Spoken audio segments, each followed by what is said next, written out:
এই যে এখন পর্যন্ত তৎকালীন পেছনে যে সরকারের লোকজন ছিল তারা এখনো এখানে তাদের ঘাঁটি ঘিরে বসে আছে। ইভেন ব্যবসায়িকদের অনেক অভিযোগ আছে, এখন পর্যন্ত তাদের উপর জোর জবরদস্তি এবং জুলুমের যে বিষয়টা এখনো চলে যাচ্ছে। যদিও আমরা জানি বর্তমান সময় স্বাধীন একটা দেশ, স্বাধীন দেশে তারা কিভাবে তাদের আধিপত্য এখনো ধরে রাখতেছে মাটিগুলোতে, সেই বিষয়টি আমাদের একটু। বিসমিল্লাহির রহমানির রহিম। আজকে আমাদের সম্মানিত সাংবাদিক ভাইরা আপনারা এখানে এসেছেন, আপনাদেরকে জানাই আন্তরিক ধন্যবাদ, মোবারকবাদ। আপনারা কারণ বাজার সম্বন্ধে আমার কাছ থেকে কিছু তথ্য জানতে চান, তো সেই তথ্য জানার পরিপ্রেক্ষিতে বলতে চাই, কারণ বাজার এই এলাকাতে আমার 60 আমি এই এলাকায় আছি। এখানে ম্যাক্সিমাম লোকজন বাজার সম্বন্ধে যতটুকু জানি যতটুকু বুঝি সেই হিসাবে বলবো। এই কারণ বাজার নামে অনেকগুলি সমিতি কমিটি এখানে আছে বিদ্যমান, এবং বিভিন্ন সমিতি কমিটির কর্মকর্তাগণ বিভিন্নভাবে এখানে সমিতি কমিটির ভালো মন্দ জড়িত। তো আমি সব সমিতি কমিটি সম্বন্ধে আমি বিস্তারিত জানি না। আপনারা আমাকে জিজ্ঞাসা করেছেন স্পেসিফিক দুইটা মার্কেট নিয়ে, সেইটা হলো কারণ বাজার কাব্যগঞ্জ মার্কেট এবং যেটা শেখ হাসিনার নামে হাসিনা মার্কেট 50 নম্বর প্লট, যেটা 50 নম্বর বাণিজ্যিক প্লট নামে, সেই সম্বন্ধে জিজ্ঞাসা করেছেন। আর যেটা 3D মার্কেট মানে কাব্যগঞ্জ হার্ডওয়্যার মার্কেট, যেটা এই মার্কেট সম্বন্ধে আমি যতটুকু জানি, কাব্যগঞ্জ মার্কেট সম্বন্ধে অ্যাকচুয়ালি আমি অনেকগুলি সাক্ষাৎকার আমি দিয়েছি এই পর্যন্ত। আপনাদেরকে বলবো এই সাক্ষাৎকারগুলি দিতে দিতে আমি অ্যাকচুয়ালি খুব ক্লান্ত হয়ে গেছি, কারণ কাজের গরু খাতায় আছে গোয়ালে নাই। ওই অবস্থাটা এখন কারণ বাজারের এক দুইটা সমিতি সম্বন্ধে যেটা বলতেছি, জিজ্ঞাসা করে কাব্যগঞ্জ এবং হাসিনা মার্কেট।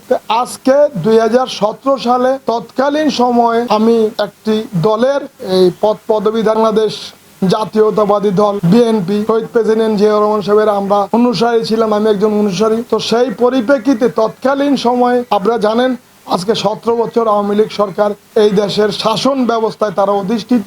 আওয়ামী লীগ সরকারের পক্ষে এইখানকার যিনি স্বরাষ্ট্রমন্ত্রীর দায়িত্বে ছিল এবং যারা অন্য অন্য দায়িত্বে ছিল আওয়ামী লীগের, তারা আমার এই দায়িত্বে থাকাটা বা বাজারের সভাপতি হিসেবে তাদের ভাল লাগে নাই। এইখানে বর্তমানে যিনি কারণ বাজার কাব্যগঞ্জ মার্কেটের সভাপতি হিসাবে আবুল বাশার বলে যে লোকটা আছেন, উনি একজন আওয়ামী লীগ সমর্থক পন্থী না, শুধু আওয়ামী লীগ সমর্থক এবং আওয়ামী লীগের উনি নেতা।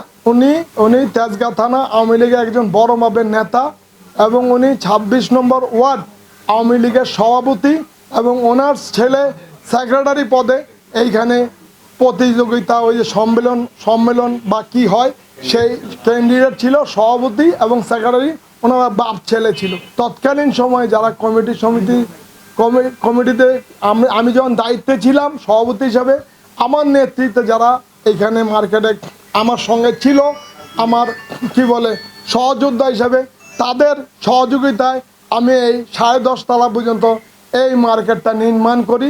বহু বাধা বিপত্তি উপেক্ষা করে, বহু চোখ রাঙানি, অনেক চাঁদাবাজি, চাঁদা দিতে হবে নাহলে করতে দিব না, এগুলি উপেক্ষা করে এখন ব্যবসায়ীদের কল্যাণে 10.5 তলা পর্যন্ত করার পরে আমাকে এইখানে সুকৌশলে একজন বিএনপি পন্থী হিসাবে, বিএনপির একজন কর্মী হিসাবে আমাকে এখান থেকে উপর মহল থেকে বিভিন্নভাবে কেস মামলা হামলা জুলুমের মাধ্যমে আমাকে সরায় দেয়, পেশার জীবনের হুমকি দেয় যে না সরলে এখান থেকে আমার জীবন নাশ, আমার পরিবার বর্গের ক্ষতি করা হবে।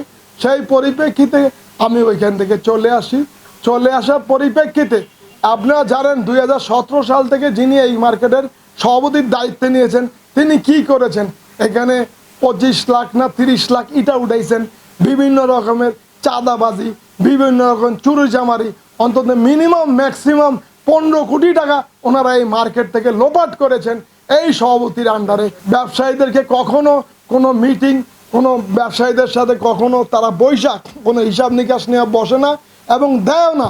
আজকের এই সভাপতি আওয়ামী লীগের একজন দোসর, স্বৈরাচারের দোসর, সেই স্বৈরাচারের দোসর অদ্যাবধি এইখানে বসা আছেন এবং বিভিন্নভাবে আমাকে চাপ প্রয়োগ করতেছেন আমি যেন তেজগাঁও এলাকায় বসবাস না করি, কারণ বাজার ভিত্তিক যেন আমি কোনো বিষয়বস্তু নিয়ে আলোচনা না করি এবং কারণ বাজার বিষয়ে আমি এই মার্কেটের সভাপতির বিষয়ে যেন কোনো মাথা না ঘামাই। তা আমাকে ম্যাক্সিমাম যারা ব্যবসায়ী যারা ভালোভাবে ব্যবসায়ী তারা বলে আপনি আসেন, আপনি নেতৃত্ব দেন, কিন্তু আমি যেহেতু এইখানে যতদিন দিয়েছিলাম 10.5 তলা মার্কেট করেছে। আমার আমলে একটা সভ্যর দাম ছিল, আমি যখন এই মার্কেটে যাই 10-12 লাখ টাকা। এখন আপনারা জানেন একটা সভ্যর দাম মিনিমাম 3 কোটি টাকা, পুরা সভ্য মানে নিচতলা থেকে 10 তলা মিনিমাম 3 কোটি টাকা, তার উপরেও থাকতে পারে। তা আজকে বলবো সেই 10-12 লাখ টাকার সম্পত্তি আজকে 3 কোটি টাকা কার কার মানে কার কর্মের কারণে হইলো। তা আমাকে সবাই যারা ব্যবসায়ী তারা সবাই ভালোবাসে, তাদের ভালোবাসায় আমি আলহামদুলিল্লাহ অত্যন্ত আনন্দিত। আমি যদি কোনোদিন সুযোগ পাই, আল্লাহ যদি আমাকে সেই সুযোগ দেয় আমাদের কাবদকাস মার্কেটের ব্যবসায়ীদেরকে সহযোগিতা করার জন্য, আমি ইনশাআল্লাহ তাদের পাশে দাঁড়াবো।